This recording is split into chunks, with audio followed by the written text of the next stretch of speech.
സംഭവിച്ചത് ഇത് മതിൽ വീണത്? ഇത് സൊസൈറ്റി 5:30 മണിക്കാണ് ഇത് ഒച്ച കേൾക്കുന്നത്.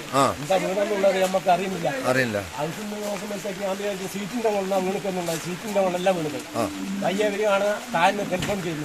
എനിക്ക് ടെലിഫോൺ ചെയ്ത് പറയുന്നത് ഇങ്ങനെ ചുമര് വീണിട്ടുണ്ട്, അങ്ങനെ അകത്തേക്ക് പൊട്ടി പിടിക്കുകയും ചെയ്തിട്ടുണ്ട്. പൈസ അങ്ങനെ പൊട്ടിക്ക് കിണറ്റിന്റെ മുകളിലേക്കല്ല വീണിക്കെന്നാലും പറഞ്ഞു. കിണറിന് പരിക്കണം ഇതുണ്ടോ? കിണറ്റിന്റെ അകത്താ കല്ലെല്ലാം വീട് കിടക്കുന്ന അങ്ങനെ. നല്ല പരിക്കുണ്ട്. ഇത് 5:30 വീണതാണ്. സൗണ്ട് കേട്ടതാണ്. ജനെല്ലാം കൊണ്ടിട്ട് ഒരിന്റെ അകത്ത് പോളുണ്ടായിട്ടുണ്ട്. അതുപോലെ കിണറുണ്ട്. കിണറ്റിൽ ഒരുപാട് കല്ലുണ്ട് പോയിട്ട്. കിണറിൽ ഒരുപാട് വേണം. ഇപ്പൊ പണിക്കാരായപ്പോ പൊടി കൊണ്ടുവന്നിട്ട് പനിക്കുണ്ട്.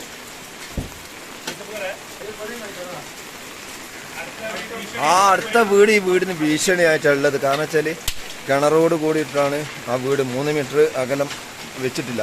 ഈ കിണറ്റിലാണ് മൊത്തമായിട്ടും കല്ല് പോയത്.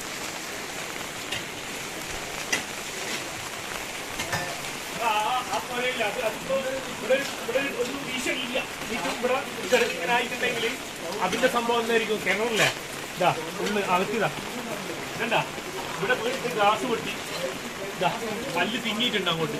അപ്പുറം കാണാം ഇത് അകത്ത് കയറി കഴിഞ്ഞാൽ തിങ്ങിട്ട് ഫുള്ളായിട്ട് ഇതിലൂടെ ഉറങ്ങുക. അങ്ങനെയാണ് ഈ മതിൽ. അത് മാത്രമല്ല രണ്ടാമത് നമ്മൾ അപ്പുറത്തും ഇതേപോലെ തന്നെ കിണറിന്റെ മുകളിലാണ് അവര് എന്ത് ചെയ്യുന്നത്. അടുത്ത് ഒരു 3 മീറ്റർ ഉണ്ടേ അത് വിട്ടിട്ടില്ല അപ്പുറം. ഇത് ഇല്ലേ ഇവിടെ കെട്ടുന്ന സാധനം കാര്യങ്ങളൊന്നും ഇല്ലാത്തടത്ത് എങ്ങനെ സംഭവിച്ചിട്ടുണ്ടെങ്കിൽ എന്താ സ്ഥിതി?